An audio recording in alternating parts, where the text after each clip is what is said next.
नमस्कार दोस्तों, स्वागत है आपका हिंदी व्याकरण की बहुत ही महत्वपूर्ण क्लास में। ये क्लास एस्टेट देने वाले प्रत्येक विद्यार्थी के लिए बहुत ही महत्वपूर्ण है, क्योंकि जो 15 प्रश्न हिंदी व्याकरण के आते हैं वो तीनों ही लेवल पर आते हैं, पीआरटी, टीजीटी और पीजीटी। ठीक है, मैंने यहाँ पर वो प्रश्न लिए हैं जो अलग अलग एग्जाम्स में पूछे गए हैं। इससे आपकी बहुत अच्छी रिवीजन भी हो जाएगी। लगभग सभी टॉपिक मैंने कवर करने की कोशिश की है।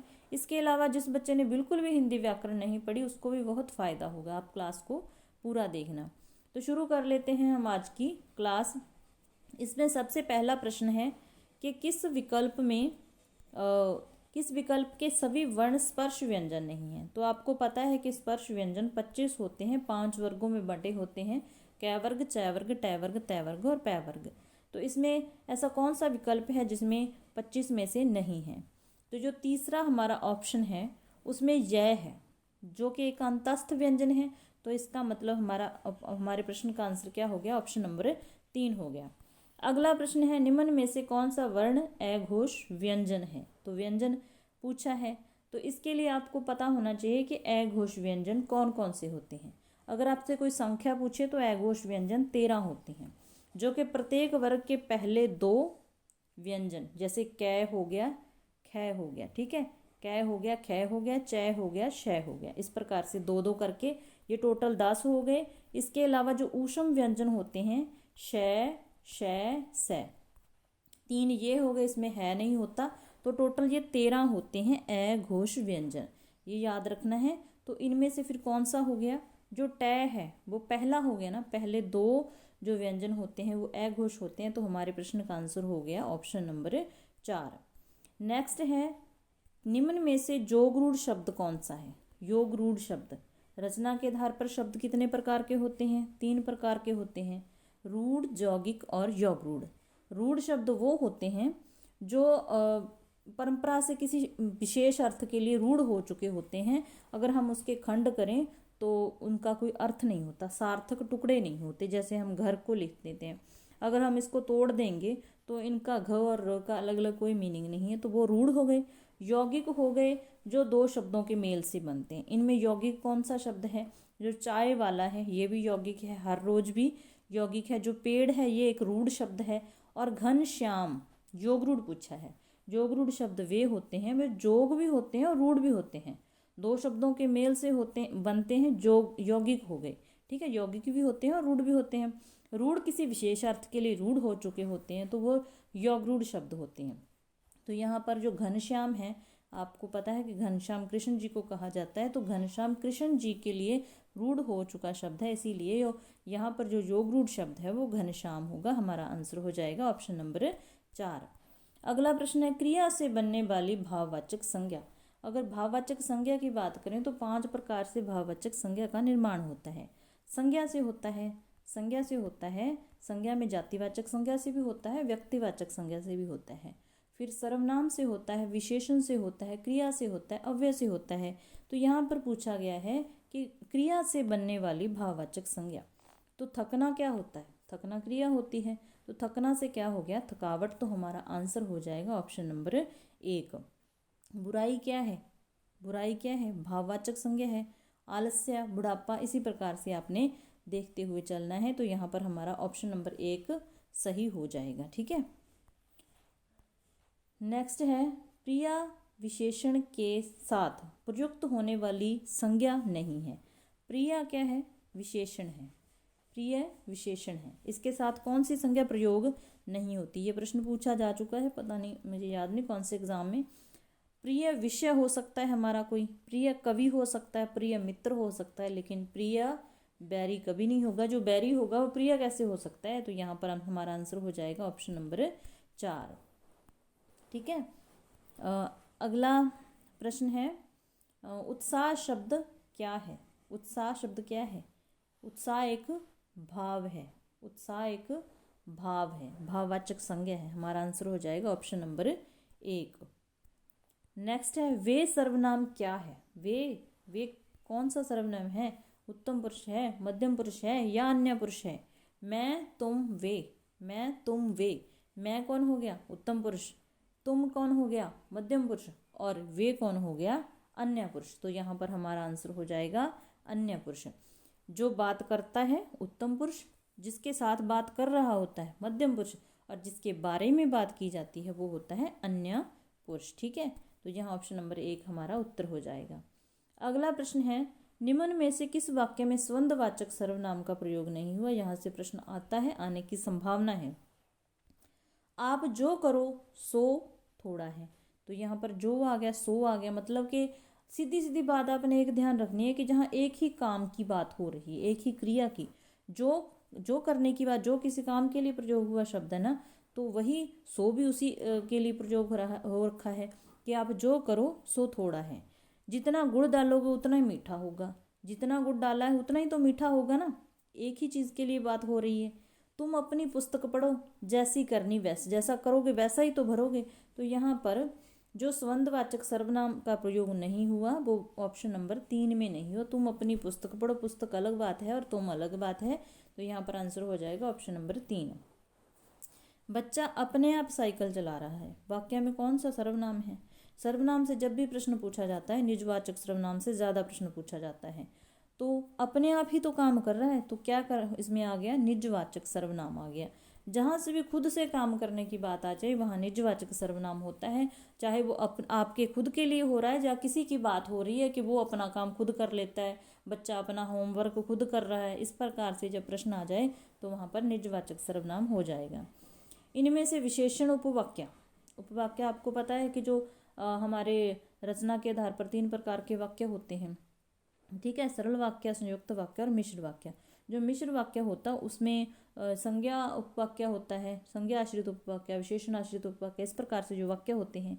तो यहाँ पर विशेषण आश्रित उपवाक्य पूछा गया है। प्रधान वाक्य होता है उसमें एक आश्रित उपवाक्य होता है। ठीक है, तो यहाँ पर जो गुरु जी ने कहा कि वे आज नहीं आएंगे, ठीक है, इसमें तो कोई विशेषण वाली बात नहीं है। जो रुपए मुझे मिले थे वे खर्च हो गए, मैं यूं ही वहां पहुंचा वह चला गया, यदि वह कहेगा तो मैं भी चलूँगा। तो यहाँ पर विशेषण वाली बात कहाँ आ गई, ऑप्शन नंबर 2 में। 2 में जो रुपए मुझे मिले थे, जो रुपए मुझे मिले थे वही तो खर्च हुए हैं ना। उन रुपयों की विशेषता है कि वो रुपए खर्च हो गए जो मुझे मिले थे, मुझे मिलना उसकी विशेषता होगी ना। इस प्रकार से जो रुपए मुझे मिले थे वे खर्च हो गए, यहाँ पर आ जाएगा विशेषण उपवाक्य। नेक्स्ट प्रश्न है, यह पुस्तक वही है जो मेरे पाठ्यक्रम में है। वाक्य में निश्चय वाचक, यहाँ पर वाचक आएगा, सर्वनाम है, पुस्तक है, मेरे है, यह है। तो आंसर हो जाएगा ऑप्शन नंबर 4, यह वही पुस्तक है जो मेरे पाठ्यक्रम में है। ठीक है, तो पुस्तक क्या हो गया, निश्चय है कि यही पुस्तक है, यह है, सामने है तो निश्चय है। ठीक है, यहाँ पर आंसर हो जाएगा ऑप्शन नंबर 4। नेक्स्ट है, आप भला तो जग भला वाक्य में सर्वनाम के किस पद का बोध होता है। तो सर्वनाम का कौन सा पद है, आप भला, आप खुद का भला। तो क्या हो गया, यहाँ पर निजवाचक सर्वनाम आ गया। ऐसे वाक्य मिले तो वहाँ पर निजवाचक सर्वनाम हो जाएगा। अगला प्रश्न है, इनमें से किस वर्ग में सभी विशेषण संज्ञा शब्दों से बने हैं। तो यहाँ पर जो ऑप्शन नंबर 1 है, भारतीय, भारत से बन गया, दर्शनीय, दर्शन से बन गया, आलसी। ठीक है, तो ये क्या है, सारे के सारे संज्ञा से बने हैं। आलस्य संज्ञा भाववाचक संज्ञा है, तो संज्ञा से बनने वाले विशेषण, सभी विशेषण संज्ञा शब्दों से बने हैं। तो ऑप्शन नंबर 1 हमारा आंसर हो जाएगा। आगे है, वह अचानक चला गया। इस वाक्य में इनमें से क्या है, क्या देखना है, परिमाणबोधक क्रिया विशेषण है, कालबोधक है, या रीतिबोधक है, या स्थानबोधक है। जिस क्रिया में मापतोल की बात हो जाए, क्रिया विशेषण वो होता है जो क्रिया की विशेषता बताता है, सभी को पता है। ठीक है, हिंदी की यही एक खासियत है कि शब्दों में ही अर्थ छिपे होते हैं। लेकिन प्रॉब्लम यहाँ आती है कि जब बच्चे ने सही तरीके से पढ़ नहीं रखा होता तो वहाँ उसे दिक्कत हो जाती है समझने में चीज़ों को। तो परिमाणबोधक क्रिया विशेषण क्या होगा, जहाँ क्रिया के मापतोल की बात का पता चलेगा वो वहाँ हो जाएगा परिमाणबोधक क्रिया विशेषण। इसके अलावा कालबोधक हो जाएगा, यहाँ समय की बात हो रही होगी। रीति क्या होती है? रीति होता है तरीका किसी कार्य को करने का, ठीक है। यहाँ किसी क्रिया को करने के तरीके की बात हो रही है तो वहाँ रीतिबोधक क्रिया विशेषण हो जाएगा। स्थानबोधक क्रिया विशेषण में जहाँ क्रिया के कहाँ संपन्न हुई क्रिया वहाँ स्थान की बात हो रही है तो वहाँ स्थानबोधक क्रिया विशेषण आ जाएगा। तो इसमें क्या पूछा जा गया है? वह अचानक चला गया, उसे अचानक चलना तरीका हो गया ना, तो यहाँ पर आ जाएगा रीतिबोधक क्रिया विशेषण, ठीक है। अगला प्रश्न है घृणास्पद संधि विच्छेद होगा। घृणास्पद का संधि विच्छेद सही क्या होगा? ध्यान रखने वाली जो बात है, इम्पोर्टेंट है ये। घृणास्पद का जो संधि विच्छेद सही होगा घृणास्पद होगा, ठीक है। ऑप्शन नंबर 2 हमारा सही उत्तर हो जाएगा। अगला प्रश्न है निम्न में से कौन सा गुण संधि का उदाहरण नहीं है? तो इसमें जो गुण संधि नहीं है किसमें नहीं है? पृथ्वीश्वर में गुण संधि नहीं है, ठीक है। ऑप्शन नंबर हमारा 4 इसका सही उत्तर हो जाएगा। नेक्स्ट है लघुर्मी में कौन सी संधि है? लघुर्मी में कौन सी संधि है आपने बतानी है। तो इसमें दीर्घ स्वर संधि है, दीर्घ स्वर संधि है, ठीक है। अगला है अहोरात्र शब्द का संधि विच्छेद क्या होगा? अहोरात्र, अहोरात्र काफ़ी इंपॉर्टेंट है, इसको ध्यान में रखना। अहोरात्र का जो संधि विच्छेद हो जाएगा वो अहन धन रात्रि हो जाएगा। ऑप्शन नंबर 3, ठीक है। अगला प्रश्न है किस विकल्प में सही समास विग्रह नहीं हुआ? धर्म निष्ठा, धर्म में निष्ठा बिल्कुल सही है। सूचना पट, सूचना के लिए पट, इनको ध्यान रखना है, विग्रह पूछा जाता है। ब्रह्म यज्ञ, ब्रह्मा के लिए यज्ञ। दही बड़ा, दही का बड़ा, दही का बड़ा नहीं होता, दही में डूबा बड़ा होता है। तो ऑप्शन नंबर जो 4 है वो हमारे प्रश्न का सही आंसर हो जाएगा। अगला प्रश्न है निर्विवाद में समास है, तो निर्विवाद में कौन सा समास है? ऑप्शन नंबर 2 अव्ययी भाव। अव्ययी भाव समास क्यों है? क्योंकि इसमें अव्यय से शुरू होता है, या तो जो होता है समास हमारा अव्यय होता है आगे, जहाँ उपसर्ग होता है तो ये अव्ययी भाव समास होता है। निर्विवाद अव्ययी भाव समास का उदाहरण है, ध्यान रखना है। अगला प्रश्न है गरीबों के निमित्त धन इकट्ठा करो में कौन सा कारक है? तो इसमें आपने कारक की पहचान करनी है, ठीक है। अगर वैसे मैंने कारक की बहुत अच्छे तरीके से वीडियो करा रखी है, जिस बच्चे को दिक्कत हो तो देख सकता है। गरीबों के निमित्त धन इकट्ठा करो में कौन सा कारक है? तो बताइए इसमें कौन सा कारक आएगा? इसमें आ जाएगा संप्रदान कारक, ठीक है। जब किसी को किसी के वास्ते चीज़ हो रही है ना, गरीबों के लिए, तो वहाँ पर संप्रदान कारक होता है। इसके अलावा किसी को चीज़ देने वाली बात हो और अगले का जिसको हम चीज़ देते हैं उसका स्वार्थ सिद्ध हो जाए, जैसे भिखारी को खाने को भोजन दिया और भिखारी की पेट की भूख शांत हो गई, माता को दवाई दे दी और उसकी बीमारी ठीक हो गई, ठीक है। इस प्रकार से कोई चीज़ देने वाली बात हो जाए और दे के वापस ना ली जाए तो वहाँ पर संप्रदान कारक होता है। अगर चीज़ दे दी जाए और वापस ले ली जाए तो वहाँ पर कर्म कारक होता है, जैसे दर्जी को कपड़े सीने के लिए दे दिए, धोबी को कपड़े धोने के लिए दे दिए, इस प्रकार के वाक्य मिले तो वहाँ कर्म कारक होता है। और जहाँ चीज़ वापस ना ली जाए और जिसको हमने चीज़ दी है और उसका स्वार्थ भी सिद्ध हो जाए तो वहाँ पर होता है संप्रदान कारक। तो यहाँ पर आ जाएगा ऑप्शन नंबर 3 हमारा सही आंसर। अन्वेषण शब्द में कौन सा उपसर्ग है? अन्वेषण शब्द में कौन सा उपसर्ग है? यहाँ पर अनु उपसर्ग होगा, अनु उपसर्ग यहाँ पर सही आंसर हो जाएगा। अगला प्रश्न है अधोगति में कौन सा उपसर्ग है? अधोगति में कौन सा उपसर्ग है? तो यहाँ पर ऑप्शन नंबर 3 हमारा बिल्कुल राइट आंसर हो जाएगा। जिस बच्चे ने तो खूब तैयारी कर रखी है उसे तो प्रश्न बिल्कुल आसान लगेंगे। अगर किसी बच्चे ने पढ़ा नहीं है तो वहाँ उसे थोड़ी दिक्कत हो सकती है, तो आपको काफ़ी फायदा होगा। मैंने इम्पोर्टेंट प्रश्न यहाँ पर लिए हैं। अगला प्रश्न है निम्नलिखित में से किस शब्द में ईए प्रत्यय है? ईए प्रत्यय वाला शब्द आपने बताना है। तो जो मानवीय शब्द है उसमें ईए प्रत्यय लगा हुआ है। प्रत्यय की सीधी सी पहचान है, आप शब्द को बोलें और जो पीछे अलग छूट जाए ना वही प्रत्यय होता है। मानवीय, ईए, स्पष्ट है कि यहाँ मानवीय में ईए प्रत्यय लगा हुआ है, ठीक है। अगला प्रश्न है निम्नलिखित में से कौन सा कृतवाचक कृत प्रत्यय है? तो यहाँ पर जो अक्कड़ शब्द है कृतवाचक कृत प्रत्यय है, अक्कड़ शब्द, ठीक है। ऑप्शन नंबर 2 हमारा सही आंसर हो जाएगा। अगला प्रश्न है इनमें से कौन सा शब्द तत्सम है? तत्सम बताना है आपने, कौन सा शब्द इसमें तत्सम है? तो जो गाथा शब्द है वो तत्सम शब्द है। गाथा शब्द यहाँ पर तत्सम शब्द है। अगला प्रश्न है श्वास और ऑक्सीजन शब्द क्या है। श्वास क्या है, श्वास तत्सम है, तद्भव है, देशज है, विदेशज है, इस प्रकार से आपको बताने हैं। तो जो समास शब्द है वो है तत्सम शब्द। श्वास शब्द है तत्सम शब्द, ऑक्सीजन यहाँ पर ये लगने वाला रह गया, तो ये आगत है, आगत शब्द है, ठीक है। तो तत्सम आगत, श्वास और ऑक्सीजन में क्रम में श्वास में श्वास तत्सम शब्द है और ऑक्सीजन आगत शब्द है। तो यहाँ पर ऑप्शन नंबर हमारा एक सही आंसर हो जाएगा। अगला प्रश्न है अवर शब्द का विलोम शब्द। अवर शब्द का विलोम शब्द क्या होगा, प्रवर हो जाएगा। अवर शब्द का विलोम शब्द प्रवर हो जाएगा। नेक्स्ट है उत्कृष्ट का विलोम शब्द क्या होगा।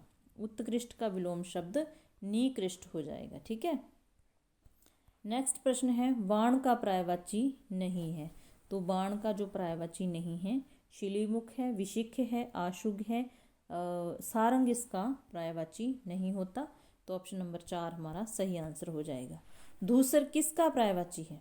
धूसर किसका पर्यायवाची है, तो जो गंधर्व होता है उसका पर्यायवाची धूसर भी होता है। ऑप्शन नंबर 2 हमारा राइट आंसर हो जाएगा। कौन सा शब्द जंगल का पर्यायवाची नहीं है। जंगल का पर्यायवाची कौन सा शब्द नहीं है, कांता। जो कांता शब्द है वो जंगल का पर्यायवाची नहीं है। अगला प्रश्न है किस वाक्य में अकर्मक क्रिया का प्रयोग हुआ है। यह चीज़ें आ गई समझने वाली। अकर्मक क्रिया जिसमें कर्म की जरूरत नहीं होती। मजदूर चाय पी रहा है, क्या पी रहा है, चाय। बालक बहुत देर से सो रहा है। अम्मा खाना बना रही है, क्या बना रही है, खाना बना रही है। रमेश पुस्तक पढ़ रहा है, क्या पढ़ रहा है, पुस्तक। तीनों ही वाक्यों में हमें क्या का आंसर मिल रहा है। तो जो बालक है वो क्या सो रहा है, कुछ नहीं सो रहा। तो यहाँ पर कोई कर्म नहीं है, इसका मतलब इसमें अकर्मक क्रिया का प्रयोग हुआ है। नेक्स्ट है माँ आएगी तो खाना खाऊंगी। के काल का वाक्य, किस काल का, यहाँ पर किस आना था, किस काल का वाक्य है। माँ आएगी तो खाना खाऊंगी, ऐसा वाक्य जरूर पूछा जाता है क्योंकि हेतु हेतु मद से प्रश्न आता ही आता है। तो ये हेतु हेतु मद भविष्यत काल का वाक्य है। इसमें 2 प्रकार के वाक्य होते हैं, एक हेतु हेतु मद भविष्यत काल का और एक हेतु हेतु मद भूतकाल का होता है। यहाँ तो ऐसा हो कि एक क्रिया पे दूसरी डिपेंड हो और आने वाले समय में हो, ऐसा हो सकता है। जैसे माँ आएगी तो खाना खाऊंगी, माँ आ भी जाएगी, खाना खा भी लिया जाएगा, ठीक है, हो जाएगी क्रिया संपन्न। इससे नेक्स्ट प्रश्न देखना, वो भूतकाल का है, तो उसमें आपको वो यही अंतर आपको मैं बता रही हूँ। नेक्स्ट है फसल अच्छी हो जाती यदि समय पर सिंचाई की होती तो, ठीक है। तो ये इसका आंसर क्या होगा, इसका आंसर होगा हेतु हेतु मद भूतकाल। भूतकाल होगा इसका आंसर। इसमें आंसर क्या होता है, अंतर क्या होता है। जो तो हेतु हेतु मद भूतकाल होता है तो उसमें दोनों ही क्रियाएं भूतकाल की होती हैं। सिर्फ एक पछतावा होता है कि ऐसा हो जाता तो ऐसा हो जाता, ऐसा हो जाता तो ऐसा हो जाता। हो कुछ नहीं सकता, हो कुछ भी नहीं सकता, क्योंकि भूत में कोई पीछे मुड़ के थोड़े ना जाके वो काम करे आएगा वो जो नहीं हुआ, ठीक है। तो इसमें तो सिर्फ पछतावा दिखाई देता है। जो भविष्यत होता है, हेतु हेतु भविष्यत काल होता है, उसमें संभावना होती है कि जो बात हो रही है वो क्रिया संपन्न हो जाएगी। जैसे माता आ भी जाएगी, खाना खाया भी जाएगा, ठीक है। इसी प्रकार से अपने बस पहचान रखनी है कि जहाँ पर हेतु हेतु मद भूतकाल होता है वहाँ पर कुछ नहीं होता, सिर्फ एक पश्चाताप होता है। तो यहाँ पर आंसर हो जाएगा ऑप्शन नंबर 1। अगला प्रश्न है इनमें से कौन सा शब्द बहुवचन में ही प्रयोग होता है। तो जो होंठ हो गए, अक्षत हो गए, प्राण हो गए, सभी के सभी शब्द हमेशा ही बहुवचन में प्रयोग होते हैं। इसके अलावा हस्ताक्षर हो गए और होता है आंसू हो गए, ठीक है। इस प्रकार के शब्द होते हैं, मैंने शॉर्ट वीडियो में करवा रखा है। मछली मारकर आजीविका चलाने वाला के लिए एक शब्द क्या होता है। मछली मार के आजीविका कमाने वाला धीवर होता है, ध्यान रखना है। नेक्स्ट प्रश्न है किसी के पास रखी दूसरे की वस्तु को क्या कहते हैं। थाती कहा जाता है, इंपॉर्टेंट है, याद रखना। वक्ता या श्रोता के हृदय के स्थायी भावों को जागृत करने वाले कारण क्या कहलाते हैं। यहाँ से एक प्रश्न आना ही आना है रस से, चाहे आप कॉमन पार्ट में शायद पीआरटी लेवल पे ना आए तो ना पीजीटी लेवल पे, तो कॉमन पार्ट में भी आ सकता है और सब्जेक्ट में तो आएगा ही आएगा। वक्ता या श्रोता के हृदय के स्थायी भावों को जागृत करने वाले कारण क्या होते हैं? तो कारण होते हैं वो विभाव, ठीक है। जो अनुभाव होता है, ये सारे के सारे रस के अव्यय हैं, भर्तमुनि ने बताए हैं अपने ग्रंथ में, ठीक है। अनुभाव, संचारी भाव, स्थायी भाव। नेक्स्ट है शल नामक 34वें संचारी भाव की कल्पना किसने की है? तो ऑप्शन नंबर 4 हमारा आंसर हो जाएगा, भानुदत्त ने इसकी कल्पना की है। ये प्रश्न भी पूछा जा चुका है, ठीक है। तो ये थे हमारे आज के 40 प्रश्न। अगर आपको प्रश्न अच्छे लगे तो अपनी फीडबैक ज़रूर देना, ठीक है, ताकि मैं हमारे 4 दिनों में 40 50 4 प्रश्न 4 टेस्टों में और करवा दूं और आपकी काफ़ी अच्छी सारी रिवीजन हो जाएगी, ठीक है। तो मिलते हैं ऐसे ही नेक्स्ट वीडियो में। तब तक के लिए बाय। अपनी फीडबैक ज़रूर देना, तो फिर ही मैं अगली क्लास बनाऊंगी आपके लिए, ठीक है। मिलते हैं नेक्स्ट वीडियो में, तब तक के लिए बाय, धन्यवाद।